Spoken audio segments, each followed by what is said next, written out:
Welcome to My Weekly Mixtape, a podcast that takes the classic mixtape approach to building a modern playlist. I'm your host, Brian Colburn. Joining me tonight as guest curators, that's right, with an S, is Jim and Lindsay Butler, the co-hosts of Children of the 80s. Jim and Lindsay, thank you so much for joining me tonight. Thanks for having us, Brian. We're honored. We're so excited to be here. Well, I'm excited to have you, and now I get to start by asking you each my first-time guest question. And Lindsay, we'll start ladies first. What does the word mixtape mean to you? Okay, I actually put a lot of thought into this because I had a feeling you might be going to ask me this, and I wanted to get it right because the mixtape has always meant so much to me. Started out mixtape and then went on to mix CD when I was in college. So this is what I came up with. It's a medium that allows me to revisit a time in my life and all the memories and emotions that go with it. All right. I could pull a tape out or a CD out that I've still got somewhere and pop it in, and I would instantly go back to that time in my life. Well, Jim, same question to you. Well, as a child of the 80s, Brian, you know that you would sit by the radio just waiting for the song that you wanted to come on, that you wanted to hit record, wait for the DJ to quit talking over the intro, and then hit record. So and why did they always talk over the intro? Like they were plotting against us. So to me, that's what I think of when I hear mixtape. You know, me trying to get the songs that I wanted to hear over and over and over again, all on the same tape. Well, tonight, our episode is going to be a little bit of a different animal because even though we are talking 80s music and you guys are children of the 80s, so I think we're in the right wheelhouse for that one. Instead of taking that audio cassette and putting it into the boombox, we're actually going to be tuning our set-top boxes to MTV or MuchMusic if you're one of our friends listening in Canada, and talk about some of our favorite 80s music videos because I'm going to drop a truth bomb here. Not only did I make mixtapes for audio growing up, but I did have a VHS tape that I set to the slow speed, so it was like 6 hours of space, and I used that as my video mixtape. So I would always look for certain videos and just add it to the quote-unquote mix VHS tape as time went along. I love that. So coming up with the songs that I wanted to bring to the table this evening was hard because I know I have at least 6 hours of those endless memories in my mind. Lindsay, starting with you, how hard was it for you to narrow down some of your choices tonight? It was hard because I sat down and I ticked off 4 right out of the gate. And then, a day or two goes by and I'm like, and then another day or two goes by and I'm like, oh, it's hard. This is not easy because there's so many more that I could have come up with. We could do multiple episodes. And that's usually the sign that we have a good topic at hand. So, right. Jim, same question to you. Yeah, so I probably thought, Brian, of about 25 or 30 different videos that were just iconic to me. And trying to narrow it down was not easy. What do I go with? Do I go with a lot of early stuff from MTV because those are my first memories and those are the videos that probably meant the most to me? Or do I go with something that was groundbreaking, a video that nobody had ever seen before, anything like that? Or do I go with something that's a really good song and just an average video? And I tried to rule those out and get something that truly stuck in your memory. So I think I've got it all over the 80s here. That was my approach because there's a lot of times where you can hear a song and the first thing you think about is the music video for it. And I'll use a reference that's outside of the 80s, but any OK Go song. Someone mentions the song title, I immediately think of the ridiculously creative video they came up with for that concept. Even going as far back as to their Here I Go Again with the Treadmills, one of the first viral videos to actually get out there. I thought of the songs I picked in terms of that, where you think of the song and the first place your mind goes is the music video. So with that, let's get down to business. Now tonight, as I mentioned at the top of the show, Lindsay, Jim, and I will be curating the ultimate 80s music videos mixtape. And instead of using the usual cassette deck approach, since we're talking music videos here, tonight our list is going to essentially take over the MTV or MuchMusic airwaves for an hour. So assume an average song length of 4 minutes, a couple of VJ talk-ups, and throw in some K-Tel commercials here and there. We are going to round table the panel until we've mapped out a dozen 80s music video classics for everybody tonight. At the end of the show, you can take our conversation to the next level by visiting the episode page at myweeklymixtape.com, where you can watch all of the videos we've discussed tonight via the embedded playlist. And if you like what you're hearing on the show, you can help me out by either telling a friend, leaving the show a 5-star review wherever you're tuning in, or becoming a part of the Patreon Mixtaper community at patreon.com/myweeklymixtape. There you'll find ad-free episodes of the show, gain immediate access to future My Weekly Mixtape episodes, hear exclusive bonus banter clips, chime in on upcoming show topics, become a future guest, and so much more. And a few folks in the Mixtaper community told us what songs they would kick off their hour of programming with, and here's what they had to say. Seeker checked in from Australia with a pair of choices from Twisted Sister, We're Not Gonna Take It and I Wanna Rock, both starring the band and Mark Metcalf riffing on his role from Animal House. Awesome. Love them both. Jimmy Mitchell recalls the early days of MTV with his pick, the Bangles' Head Over Heels. And sticking with the Bangles, Chad LaMassa chimed in with their Walk Like an Egyptian video, saying he fell in love with Susanna Hoffs from that video.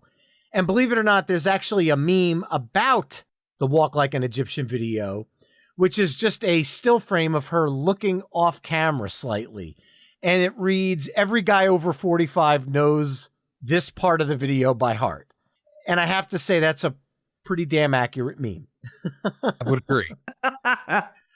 Ben from the Too Vague podcast is going to go with something he calls a super obscure pick, Peter Bauman's Strangers in the Night, calling it a masterclass and making a video with the most 80s tropes and elements.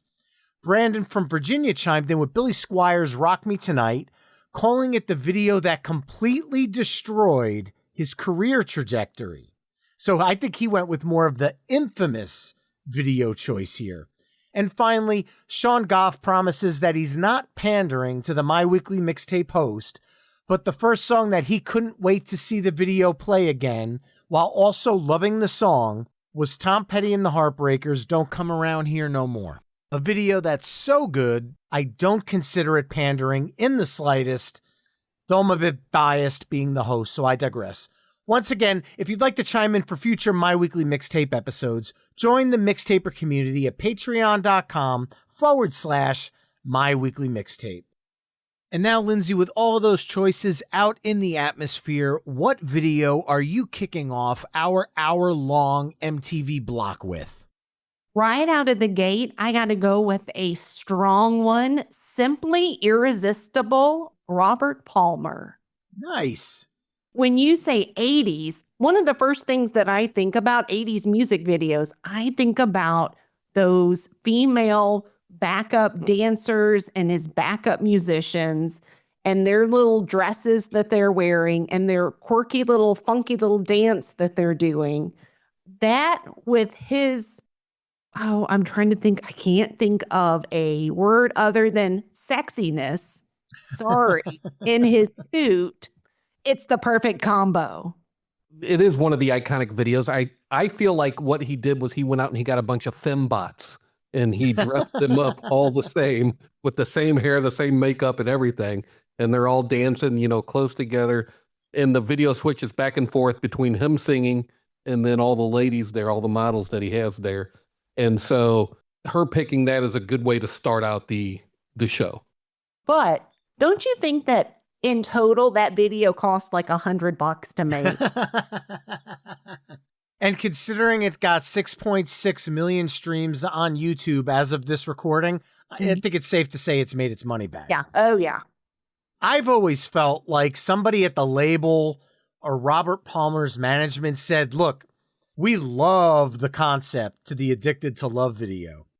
However, let's just get those pesky instruments out of the way, shoot the exact same video as Addicted to Love, and maybe toss in just a little bit more sex, because the Addicted to Love video, the dancers are behind him really poorly playing their instruments. Oh, yeah. Like they're not even in time. Their hands are nowhere near where the actual, and that's the music nerd in me. I wasn't supposed to be paying attention to the instruments, but I was a music nerd, so I was.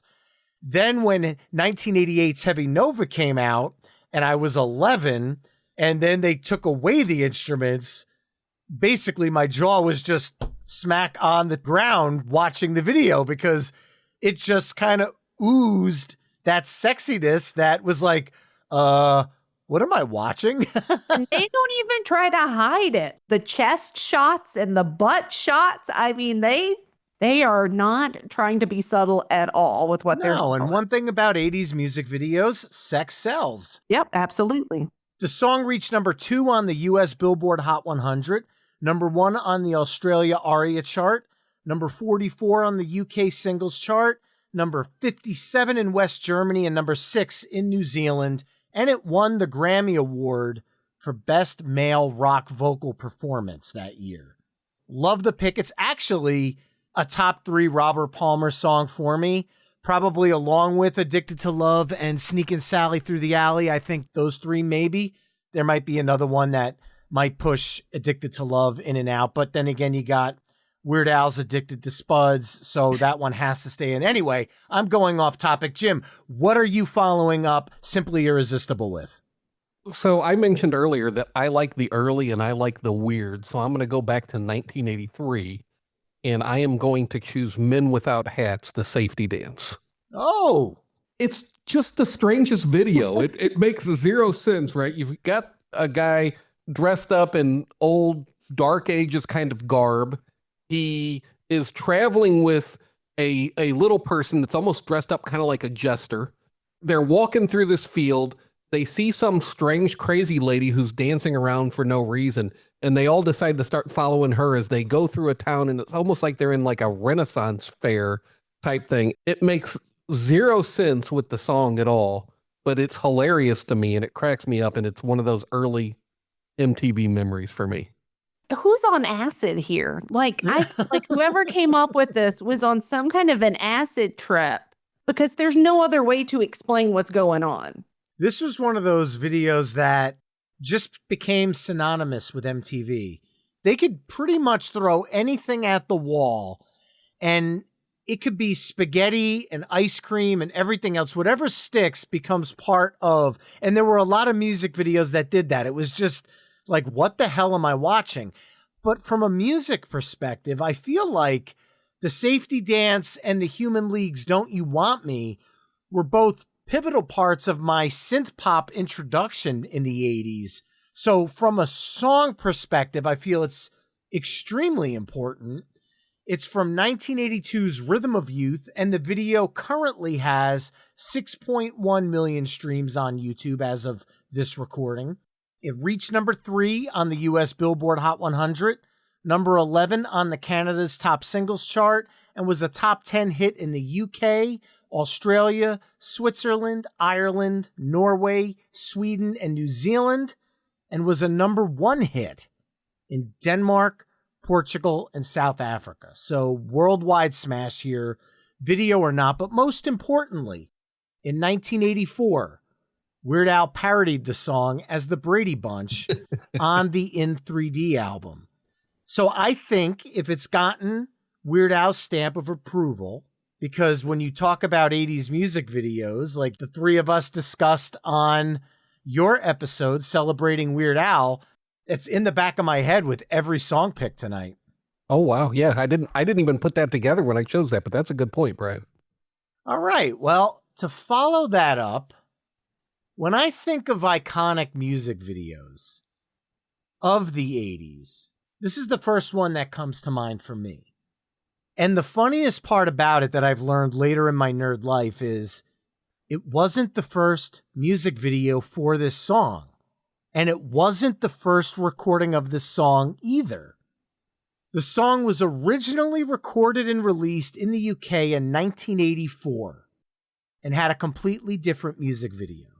Basically, the band was performing against this blue backdrop, but the song didn't take off. So a year later, on 1985's Hunting High and Low, a-ha released the international version of Take On Me, which is the one that pretty much everybody knows, and brought in film director Steve Barron to create this absolute masterpiece of a music video that took that recognizable look. As soon as you say Take On Me, everybody knows what you're talking about.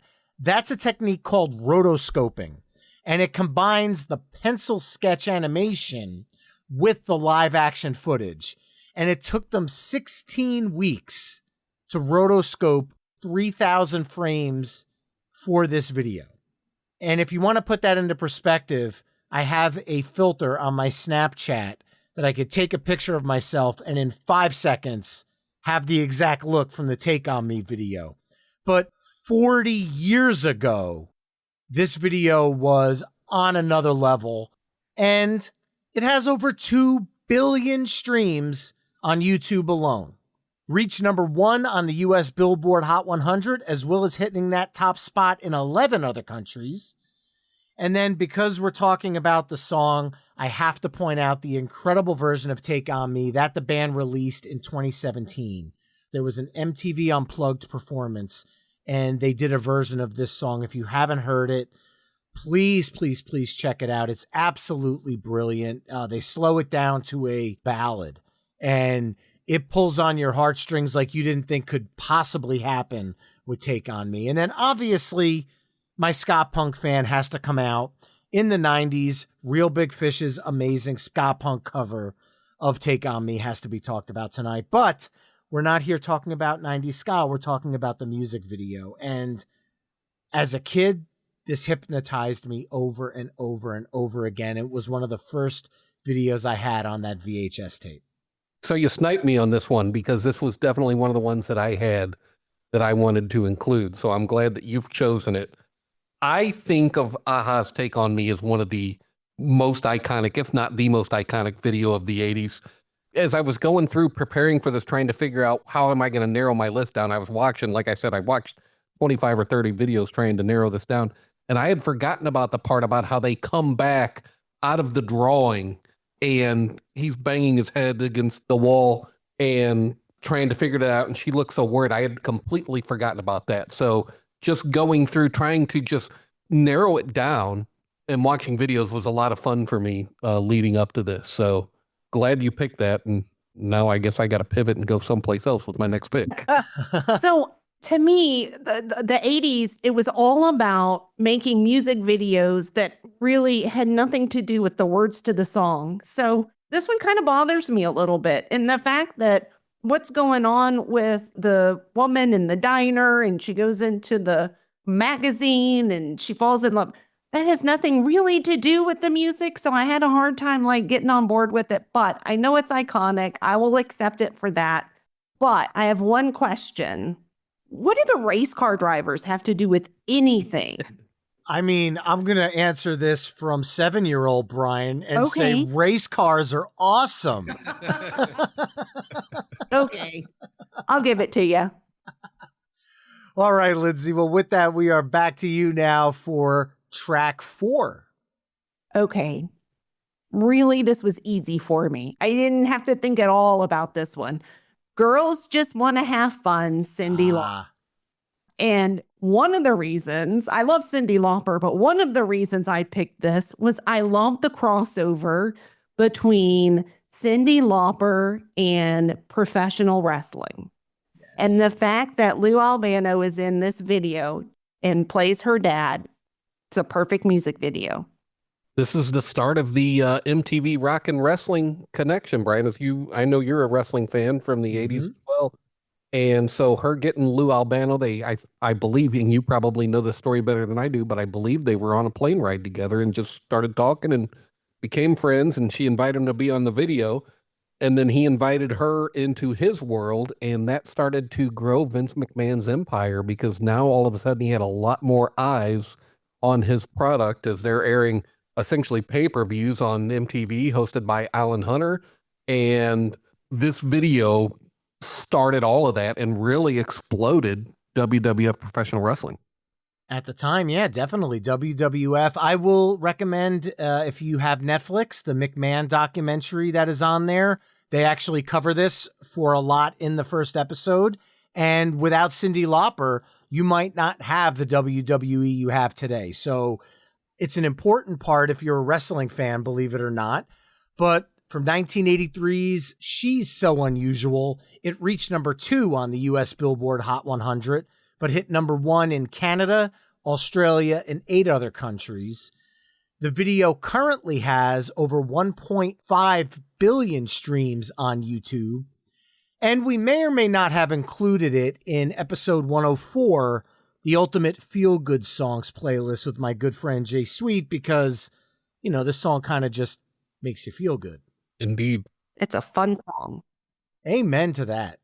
Jim, we are back to you for track 5. I'm going to fast forward a couple of years here. And like I said, I like the weird, but this was certainly groundbreaking. I remember when this video came out, I wasn't even a fan of the song. I had heard the song on the radio and wasn't a huge fan, but then heard friends, because I was in middle school, talking about the video. And they're like, you got to go watch this video. And so I went to watch the video. And of course, that made me a fan of the song. And now I love Peter Gabriel's Sledgehammer. Yes. Just the most iconic, strangest video I think I've ever seen. There's a lot going on here. I don't even know how I would begin to describe it. Hoping maybe you have the words to describe it, Brian, because to me, it's like a mind freak. You know, there's just so much going on, and Peter Gabriel sitting there singing, and there's stuff coming out of his ears and stuff coming out of his mouth and going around in circles. And it is animatronics. And I don't even know if animatronics is the right word for it. It's actually a mix of claymation and stop animation. Okay, thank you. Yes. It was genius. It was brilliant. And again, nothing to do with the song, right? And to me, the most iconic part that I remember is him looking as if he's riding on a roller coaster. When I first started thinking of iconic videos, and this was one that popped into my head, I thought of the roller coaster, and I had forgotten how much you had to go through before you got to the roller coaster portion of the song.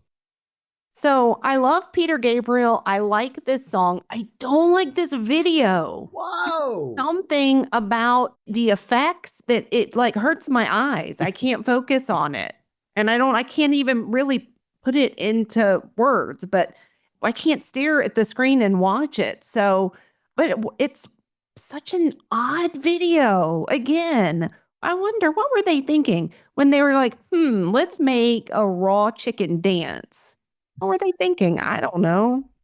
I have to disagree, Lindsay. This, as a kid, I was 9 years old when this came out, and I had grown up with the Rudolph the Red-Nosed Reindeer specials around the holidays, the Christmas claymation specials. We had the California Raisins videos in the commercials with the claymation.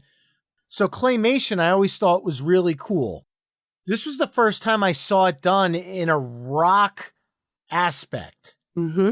So this was a rock star using something that would be more aimed towards kids, but making it feel modern and fresh and adult-like, such as like what Jim said, that whole scene where his head is going through the roller coaster. If you watch that stop animation and you realize how many frames it took to complete that, it is so groundbreaking. And I think the absurdity of all of it is just the fact that what is happening, and again, this is a total guess here. It's as if you're getting bludgeoned with a sledgehammer because it's all just coming at you so fast and furious. It was from his 86 album, So, as far as I'm concerned, his masterpiece. It was number 1 on the Billboard US Hot 100 and Canada's singles chart, as well as number 4 in the UK and number 3 in Australia. And it was a top 10 hit in a dozen other countries. And it won 9 MTV Video Music Awards in 1987, which was the most awards a single video has ever won. Time magazine has been accredited saying it's the most played video on MTV of all time. and it was ranked MTV's #1 animated video of all time. So 9-year-old Brian has to approve this one. I've watched it several times on YouTube over the years, and so have a lot of people because it's got over 81 million streams on YouTube as of now.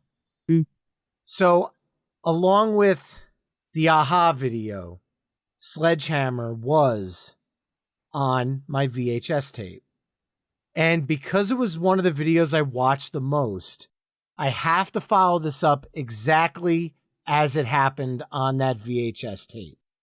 I had these two videos back to back, so we're in the same time frame. We're in 1986, 1987, in that era. And Sledgehammer would end, and you'd see this little pink room. Chevy Chase and Paul Simon would walk in and sit down. From 1986's Graceland, You Can Call Me Al. Reached number 23 on the Billboard US Hot 100, number 11 on the Canada Top Singles chart, number 2 in Australia, and was a top 10 hit in Belgium, Finland, Ireland, South Africa, the Netherlands, and New Zealand. Now, just like Aha's Take On Me, the video with Chevy Chase was not the first music video shot for You Can Call Me Al. The original, and I'll make sure I embed this on the episode page at myweeklymixtape.com, is a completely different concept. It's actually Paul performing on Saturday Night Live, but you're watching it through a video monitor as if you're in the control room. So it gives it this really strange Wayne's World public access TV look, and Paul was not a fan of it. And neither am I. So it was actually the brainchild, partly Lorne Michaels of Saturday Night Live, that came up with this concept for Chevy Chase and Paul Simon to do this video. And as simple of a concept that this video is, Chevy just cuts off Paul Simon and starts lip syncing.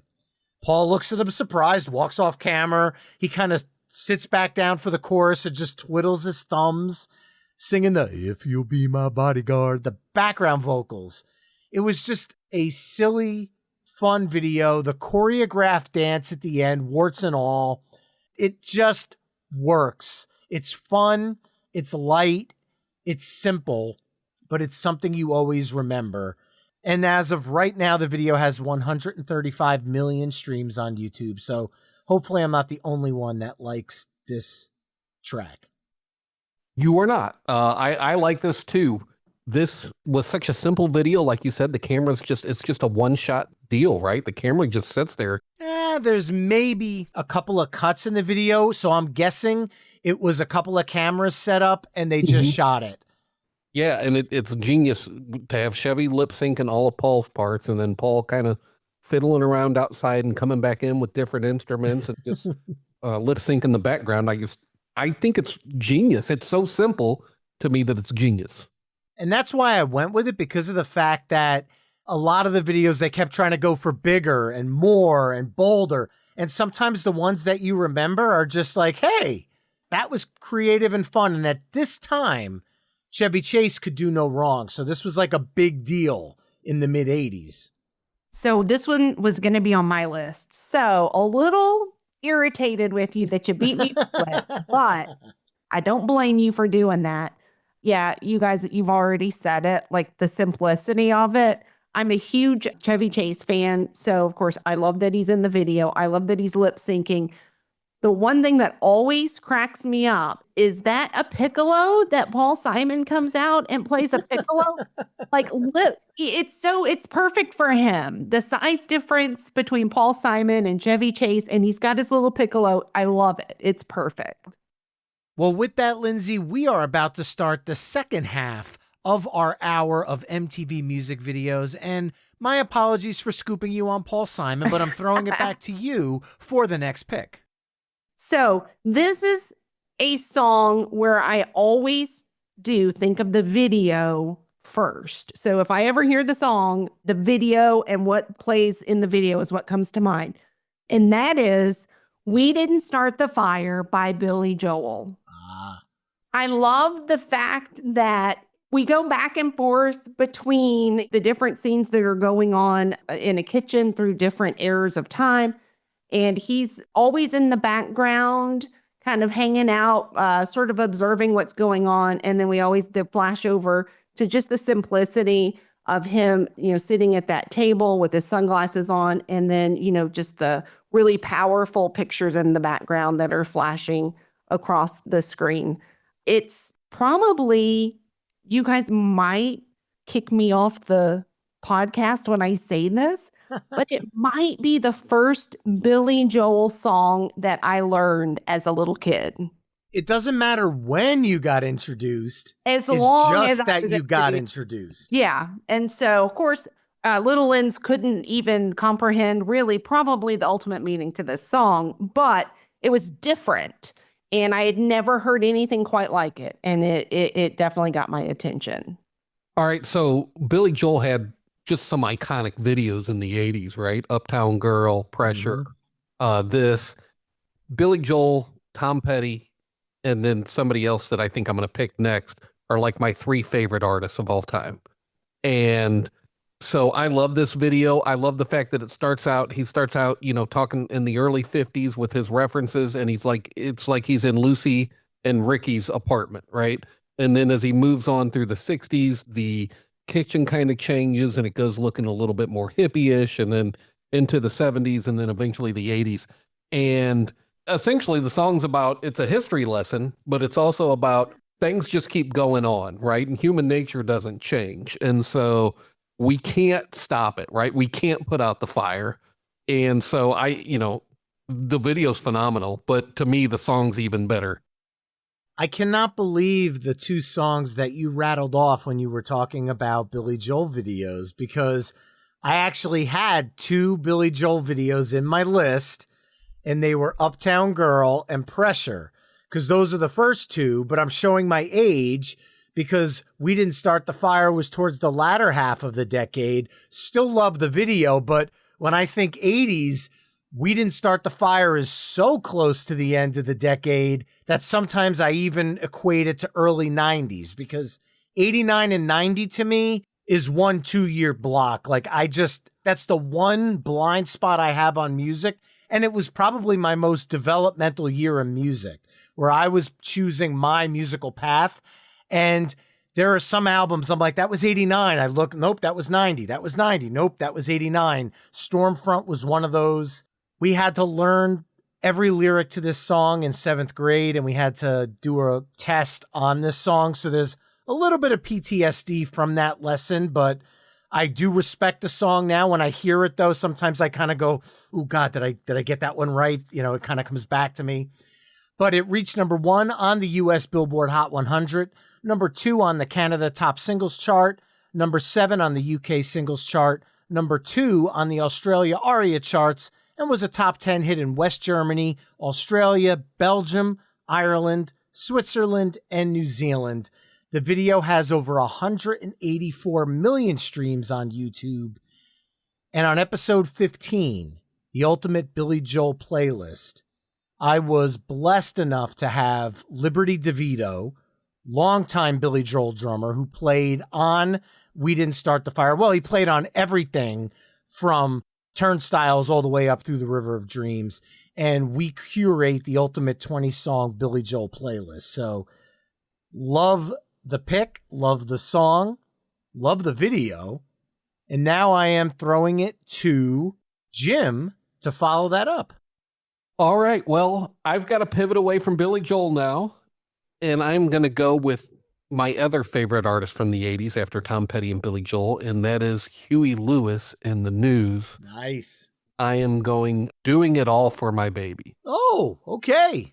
Now, they had a bunch of iconic videos as well, but I really like this one because it's almost like a movie. It's almost like a quick little 5-minute movie before the music even starts. They break down. Huey's videos were always kind of goofy and silly, but they break down and the car falls on him and they can't pull him out and they just figure he's dead, so they leave him there for dead. And then they go into this scary kind of Dr. Frankenstein type mansion. And next thing you know, there's Huey Lewis dressed almost like Doc Brown from Back to the Future as the music kicks in and he starts singing, doing it all for my baby.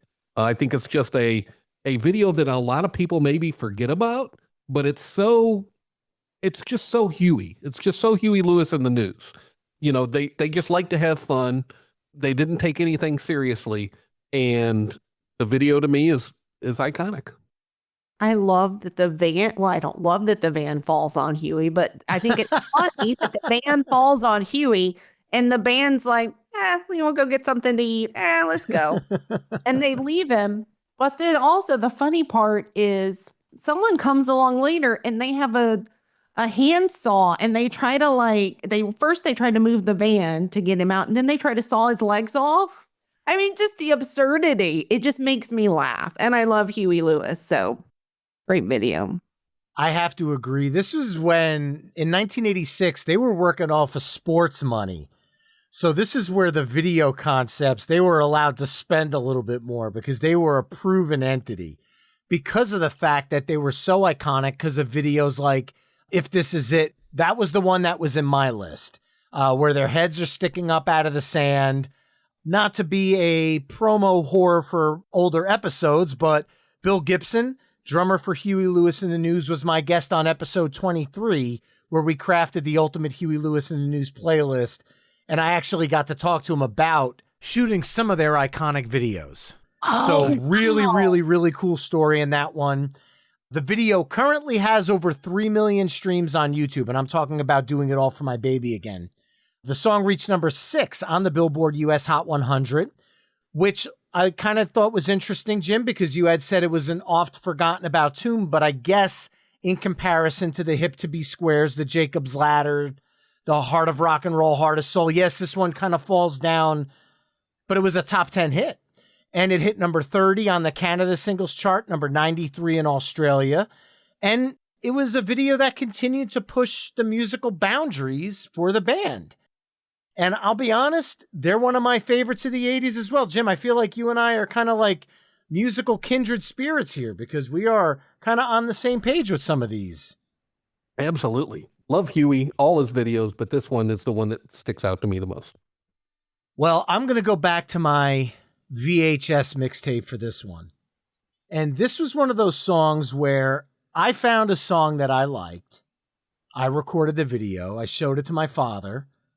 And he says, "Oh, you want to hear the original?" And my father pulls out Toys in the Attic and puts on the original Walk This Way. But in 1986, for Raising Hell, the amazing Rick Rubin decided to pull that exact same album out in front of Run-DMC, load up Walk This Way, let them freestyle over it, and then push them to record something with it. The band was originally against it.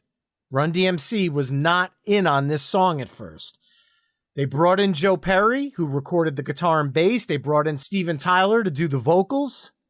The band still wasn't sold on it. They didn't want to release it as a single, but the label pushed, and they recorded this little music video, and it exploded. Even though Run-DMC wasn't sure about releasing it, it hit number 4 on the US Billboard Hot 100, number 6 in Canada, number 1 in New Zealand, number 9 in Australia, number 8 in the UK, and was a top 10 hit in 6 other countries. VH1 ranked the collaboration number 4 on their list of the 100 greatest hip-hop songs, and the video currently has 133 million streams on YouTube. But most importantly, this song was a piece of the puzzle that saved Aerosmith as a band. Aerosmith had a rough start to the 80s. Raising Hell into Permanent Vacation changed this band's trajectory forever. And it also made Run-DMC a household name. So I feel like there's an importance to this video. Hip-hop was around and it was respected. But Run-DMC with this song, I'm not going to say single-handedly, but along with a lot of other hip-hop songs that were crossing over and mixing rock and hip-hop together, the Beastie Boys and stuff like that, made hip-hop mainstream. And I feel like this is an important song. In the video, when Steven Tyler smashes through the wall, and I don't know, that might have been symbolic for something, but regardless, the dance at the end, I have mimicked that dance. I mean, my kids have the Just Dance video game. And if you play with the controllers, I forgot what year has it, but there is Aerosmith and Run-DMC's Walk This Way, and you have to do the dance with the 3 steps and the kick at the end of the video, and it is so much friggin' fun, just like the dance at the end of You Can Call Me Al. Very similar. Oh, wow. That's a comparison I wasn't expecting. Oh, Brian, good job. The shuffle kick dance. It was totally an 80s thing. Was a thing. I'm glad you brought this up because I would have said, and I would defer to you because I feel like you know music better than I, but I would have said that this is the song that made hip hop mainstream, or at least led to it becoming mainstream. And I remember this video. I actually was an Aerosmith fan prior to this video. So I'm a little bit older than you. And my parents played Aerosmith a lot as a kid. My best friend up the street actually had Aerosmith's greatest hits, so he would bring that tape down and we would listen to it.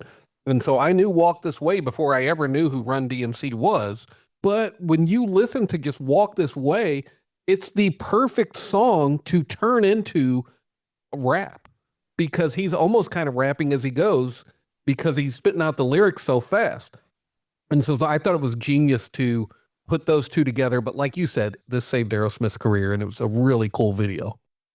I think having them perform on, either side of the wall and then they break the wall. I mean, I think that's the perfect visual of what they did for their respective genres and music. That wall was the boundaries that they broke through. And as symbolic as it is, it's just a badass moment on top of it. Little Lynn's in Atlanta, Georgia, with older parents, I wouldn't have known Run-DMC otherwise. I just wouldn't have. That's just not something, on my radar. But because of that video, I was introduced to them, and it goes from there.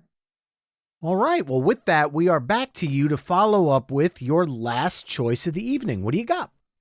Okay. I'm taking it there. Parents just don't understand Jazzy Jeff and the Fresh Prince. I picked this one because it makes me laugh. Start to finish, it's funny to me from his, what looks like to me is Huey, Dewey, and Louie sheets on his bed, to the clothes that his mom makes him wear, to the girl he picks up, turns out she's 12. Like the whole thing is just a hoot to me. And, Fresh Prince in the, late 80s, early 90s. Couldn't beat him. I remember the first time that I saw this video, I was over at a friend's house, a real good friend's house, and we would always be outside doing something. We were hardly ever inside, but for whatever reason, this time we were inside.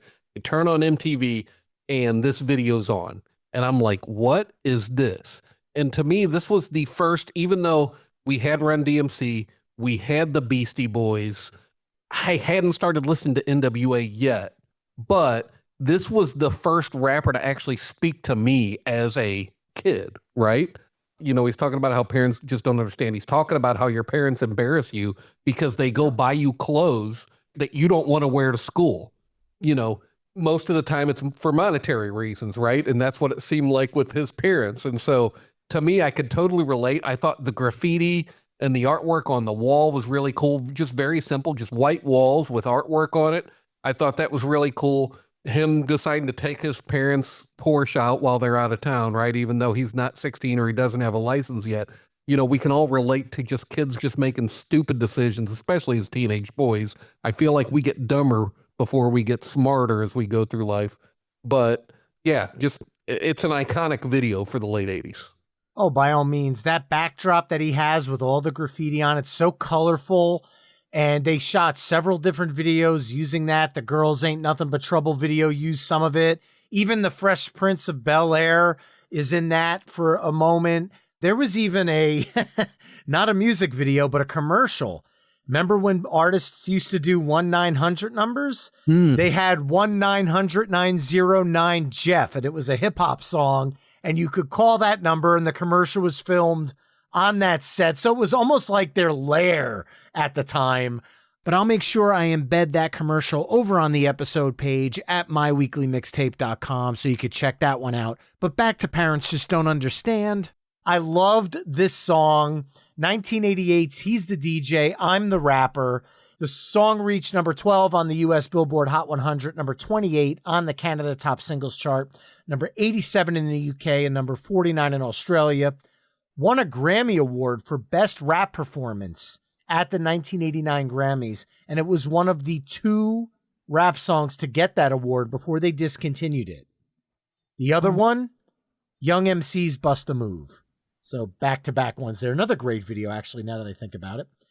Parents Just Don't Understand ranked number 96 on VH1's 100 Greatest Songs of Hip Hop, and the video currently has over 15 million streams on YouTube. I'm actually surprised. I thought that number was a little low, to be perfectly honest. Even a little low. Feels it. Yeah.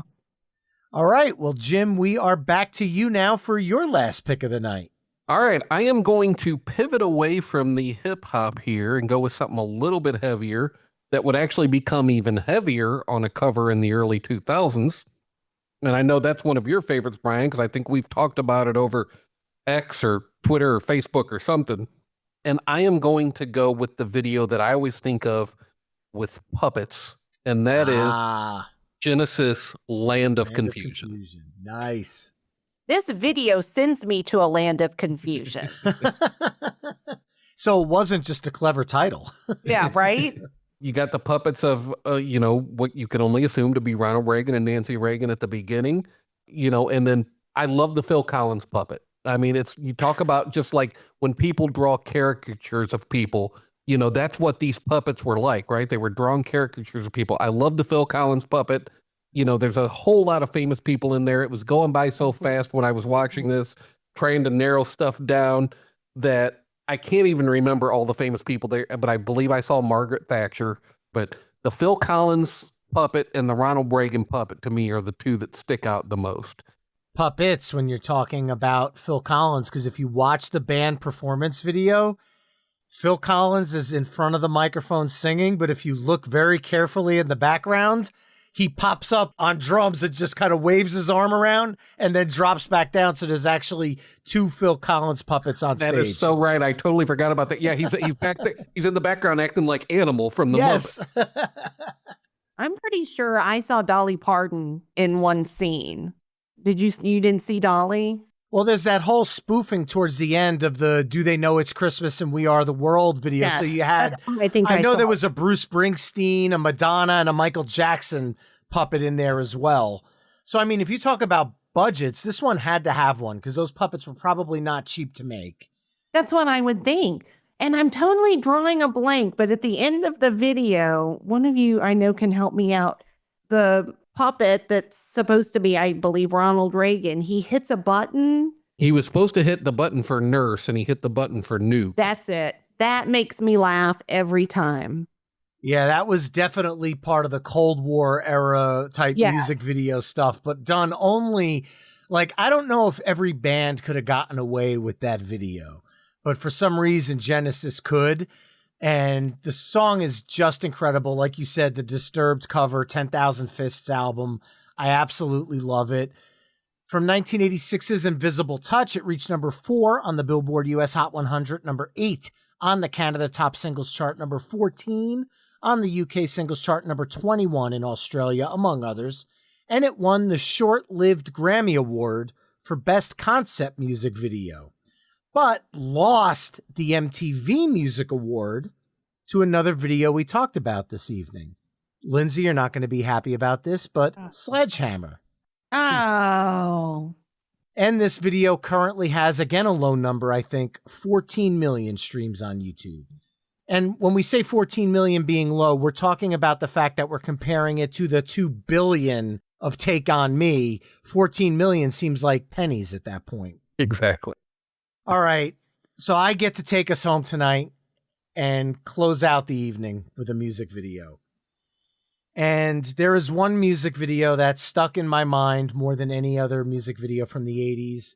It was seeing this music video that made me come up with the idea of doing this episode. It was the music video that made me hide under every blanket and pillow on our couch the first time I saw it. From the Getaway all the way to the end with the eyeballs. 1982, Michael Jackson's Thriller. Reached number 4 on the US Billboard Hot 100, number 3 on the Canada Top Singles Chart, number 10 on the UK Singles Chart, number 4 in Australia, and number 1 in Argentina, Spain, Belgium, France, and Portugal. This video currently has over 1 billion streams on YouTube. So again, putting it into comparison with some of those other ones we just mentioned. And once again, just like, and I think it's a theme among my videos for this evening. Not fully, because Take On Me doesn't have a dance per se at the end, but You Could Call Me Al has a dance at the end. Walk This Way has a dance at the end. And Thriller has a dance at the end. And that is one of the most iconic, if not the most iconic 80s dance. When the zombies do the arms up and they, oh my God, I was horrified as a child. But then my parents made me watch the making of it. And I think in a weird way, it kind of fueled my love of video and multimedia, because I already had a music bug in me, but I'm also a video multimedia guy, and Thriller was one of those things that just made me enthralled with the concept, because here I was pretty much crying watching it. And then when I see it's all fake and you go back and watch it again, it's like, wow, that's mind-blowing. And the choreography in it's just incredible. So Thriller to close us out for the night. This was one that had to be picked, right? And having listened to your show enough, I always go, oh my gosh, are they going to leave this song out? Are they going to I can't believe they're going to leave this song out. And then you always come around to it. So I kind of figured you might go here, which is why I left it. I don't know if you remember, Brian, because you're a little bit younger than me, but this was like an event. Yes. It was a buildup to the release of the video for like months and months. They kept talking about it. And so they aired it, and then immediately afterwards aired the making of Michael Jackson's Thriller. And we got our VCR out. We taped the video in its entirety. And then we taped the making of Michael Jackson's Thriller. And I'm telling you, I watched that thing anywhere from 25 to 50 times growing up, because we, A, were fascinated with Michael Jackson, right? He was like Taylor Swift is now. And B, I wanted to learn the dance, right? And I was just fascinated. I had already seen American Werewolf in London, right? With John Landis and Rick Baker doing the makeup and the special effects. And so I was already fascinated with the turning of a human into a werewolf. And then it being Michael Jackson just made it was like taking it and going to the 10th power.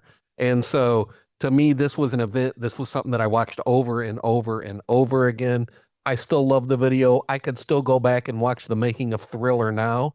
I've probably forgotten most of the dance moves, but I'm telling you, 10 years old, I knew all of the dance moves. I was just going to ask you, even though this is an audio-only podcast, if you would get up and show us what you remembered. This blew this blew her mind. The fact that it was a music video, but it was kind of a small film, I just never, it was beyond anything that I could ever come up with or picture that this was even a possibility. I loved it. It kind of scared me half to death.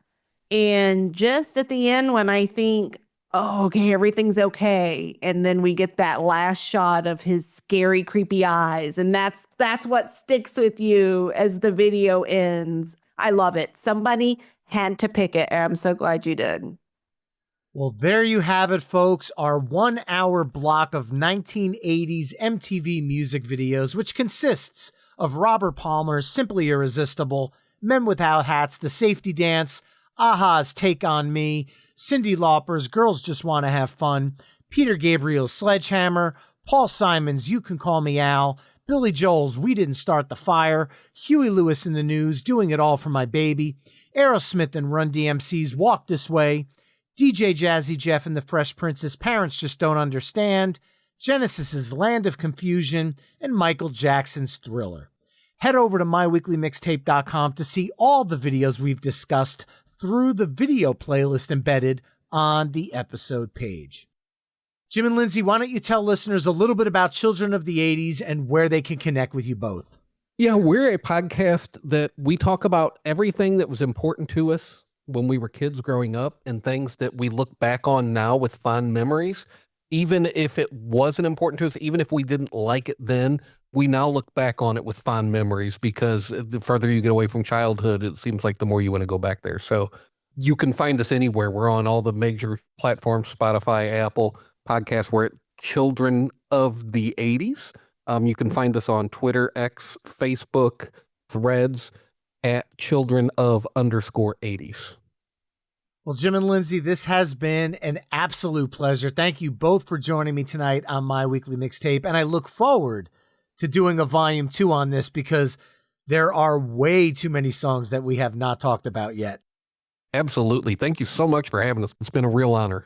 Thank you. Yeah, you could definitely get a couple more episodes together of the good 80s videos.